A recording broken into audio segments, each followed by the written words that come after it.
बिपिन बाबू एक कवि थे जिन्हें दुनिया में सबसे ज्यादा सुंदर रचना महिलाएं ही लगती थी। इनकी कविताओं में भी सिर्फ महिलाओं के रूप, सुंदरता और यौवन की ही तारीफ हुआ करती थी। जैसे ही किसी महिला का जिक्र होता तो ये अलग और सुंदर सी कल्पना की दुनिया में चले जाते थे।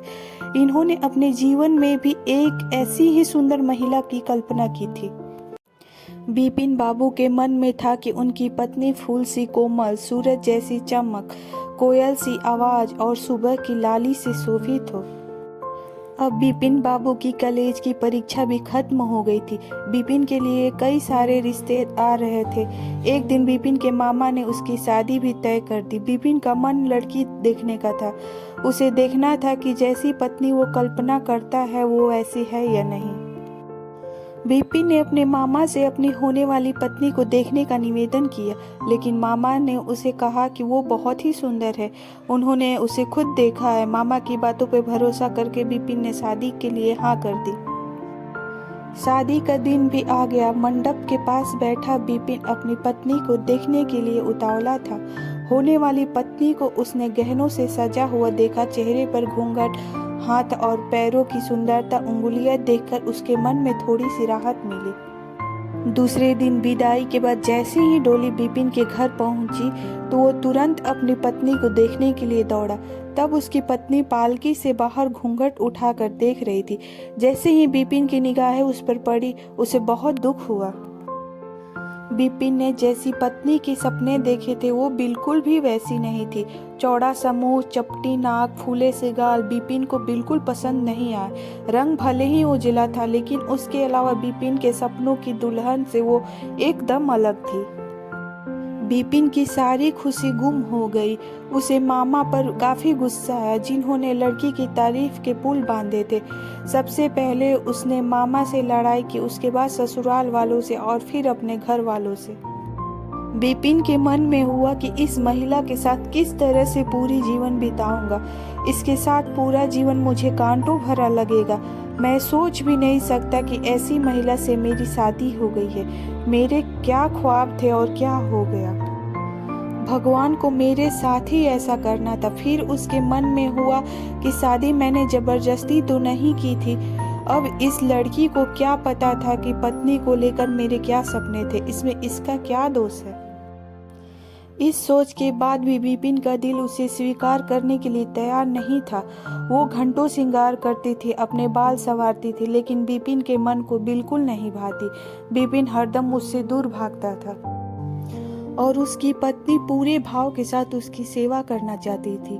होते होते बिपिन घर में पल भर भी नहीं टिकता था। जब भी बिपिन की पत्नी आशा उससे कुछ बात करने की कोशिश करती, वो उसे दो खरी खोटी सुना देता। बिपिन रोज दोस्तों के साथ बाहर जाता और पत्नी घर में उसका इंतजार करती रह जाती। काफी दिनों बाद जब बिपिन घर खाना खाने के लिए आया तो आशा ने कहा कि आप मेरी वजह से घर में रहना ही छोड़ दोगे क्या। बिपिन ने मुंह मोड़ते हुए जवाब दिया, घर में ही तो रहता हूँ, बस आजकल नौकरी ढूंढने के लिए ज्यादा भाग दौड़ करनी पड़ रही है। आशा ने कहा, मैं खूब जानती हूँ कि आप घर में क्यों नहीं टिकते हैं। आप किसी डॉक्टर से बात करके मेरा चेहरा वैसा क्यों नहीं बना देते जैसा आप चाहते हैं। बिपिन ने चिढ़ते हुए कहा, क्यों तुम बेवजह फिजूल की बातें कर रही हो। तुम्हें यहाँ आने के लिए किसने कहा। उसकी पत्नी ने पूछा, जब आपको किसी चीज से परेशानी है तो उसका इलाज भी करना होगा ना। बिपिन बोला, भगवान जिस काम को नहीं कर पाया उसे मैं कैसे कर दूंगा। गुस्से में आशा कहने लगी, इसके बारे में आपको सोचना चाहिए कि भगवान ने जो किया है उसके लिए मुझे सजा क्यों मिले। हर तरह की सूरत वाले लोग इस दुनिया में हैं, लेकिन उनके पति ऐसा व्यवहार उनसे नहीं करते। बिपिन ने झल्लाते हुए जवाब दिया कि क्या मैं तुमसे कोई गलत व्यवहार करता हूँ। क्या कभी मैंने तुमसे लड़ाई की है। तुम ही मेरे सामने आकर मुझसे बहस करने लगती हो। ये सब सुनकर आशा वापस चली गई। उसे लगा कि इन्होंने मेरे प्रति अपना दिल पत्थर का बना लिया है। अब ये मेरी एक नहीं सुनेंगे। इधर बिपिन का ऐसा रवैया देखते देखते आशा बीमार हो गई। वो अपनी जिंदगी से निराश थी। इधर बीमार आशा को देखने बिपिन एक बार भी नहीं गया। उसके मन में था कि वो इसे कुछ हो जाए तो इस बार अपनी पसंद की लड़की से शादी कर लूंगा। अब तो बिपिन को और भी छूट मिल गई थी। पहले कभी कभी आशा रोकती टोकती और बाहर जाने की वजह पूछ लेती, लेकिन अब बिपिन पूरी तरह आजाद था। गलत आदतों में पड़कर बिपिन सिर्फ अपने पैसे ही बर्बाद नहीं कर रहा था, बल्कि सेहत और चरित्र सब कुछ खो रहा था। होते होते बिपिन का पूरा शरीर पीला और कमजोर पड़ने लगा। शरीर में सिर्फ हड्डियां ही नजर आ रही थी और आंखों के आसपास काले घेरे व गड्ढे पड़ गए थे। अपने चेहरे को देखकर रोज बिपिन उसे संवारने की कोशिश करता, लेकिन कुछ हो ही नहीं पाता। एक दिन महीनों से बीमार पड़ी आशा बरामदे के पास चारपाई पर लेटी थी। उसने बिपिन को काफी समय से नहीं देखा था, इसलिए किसी से बिपिन को बुलावा भेजा। आशा के मन में था कि वो बुलावा तो भेज दिया है, लेकिन वो आएंगे नहीं। आशा का बुलावा मिलने पर आज बिपिन पहले की तरह झल्लाया नहीं। वो बिना संकोच किए आज आशा के पास जाकर खड़ा हो गया। जैसे ही आशा ने उसे देखा तो हैरान हो गई। उसने पूछा, क्या आप बीमार हैं? बहुत दुबले हो गए हैं और पहचान में भी नहीं आ रहे। बिपिन ने कहा, जिंदा रहकर भी अब क्या करना है। आशा ने नाराज होते हुए बिपिन का हाथ पकड़कर चारपाई पे बैठा दिया और बोली, दवाई क्यों नहीं करते? आज आशा के इस तरह उसे खींचने पर बिपिन नाराज नहीं हुआ। उसके व्यवहार में कोई कड़वाहट नहीं थी। उसका गुस्सा जैसे पिघल गया था। चारपाई पर बैठते ही बिपिन ने जवाब दिया, अब दवाई से मेरा कुछ नहीं होगा। मौत ही मुझे अपने साथ लेकर जाएगी। मैं ऐसा तुम्हें दुख देने के लिए नहीं कह रहा हूँ। मैं भयंकर रोग से ग्रस्त हूँ और अब मैं बच नहीं सकता। इतना कहते ही बिपिन चारपाई पर बेहोश होकर गिर गया। उसका पूरा शरीर कांपने लगा और पसीना पसीना हो गया। बिपिन की ये हालत देखकर महीनों से बीमार पड़ी आशा झट से बिस्तर से उठ गई और पानी लाकर बिपिन के चेहरे पर मारने लगी, लेकिन उसे होश नहीं आया। शाम तक बिपिन का मुंह टेढ़ा हो गया और शरीर में कोई हरकत नहीं था। यह लकवा था जिसकी चपेट में बिपिन आ गया था। इस रोग में बीमार आशा ने बिपिन की खूब सेवा की। लगातार 15 दिन तक बिपिन की स्थिति नाजुक बनी रही। दिन रात एक करके आशा द्वारा की गई मेहनत रंग लाने लगी।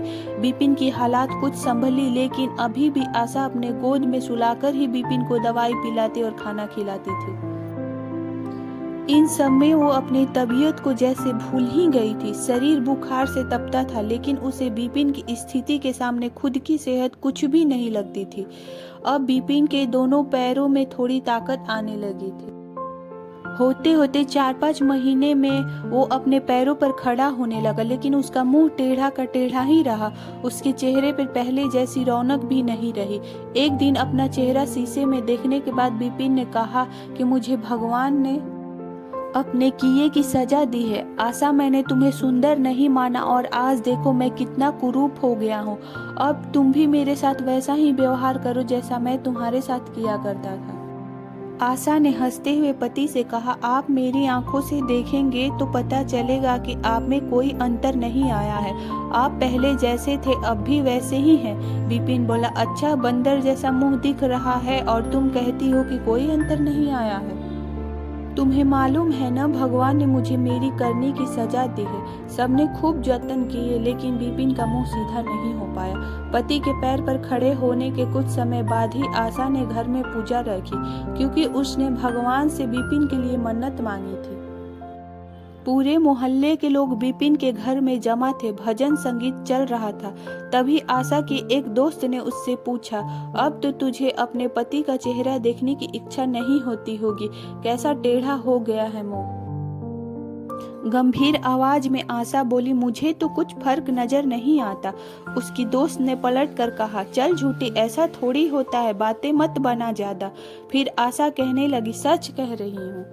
मुझे उनकी आत्मा मिली है जो उनके रूप से बढ़कर है और मैं हमेशा उनकी आत्मा को ही देखती हूँ। बिपिन कमरे में दोस्त के साथ बैठा था, तभी उसके एक दोस्त ने बरामदे की तरह खुलने वाली खिड़की को खोल दी। उसने बिपिन से पूछा, आज तो यहाँ कई खूबसूरत लड़की है, बता तुझे कौन सी अच्छी लग रही है। बिपिन ने कहा, खिड़की बंद कर दो, और जहाँ तक रही पसंद की बात तो मुझे वही पसंद है जिसके हाथ में फूल की थाली है। दोस्त ने पूछा, तेरे चेहरे के साथ पसंद भी खराब हो गई है क्या? मुझे तो वो दूसरों से कम खूबसूरत लगती है। बिपिन बोला, मैं उसकी आत्मा को देख रहा हूँ, वो हर किसी की सूरत से ज्यादा सुंदर है। तब उसने पूछा, अच्छा यही तुम्हारी पत्नी है क्या? विपिन ने कहा, हाँ बिल्कुल, यही वो देवी तुल्य महिला है।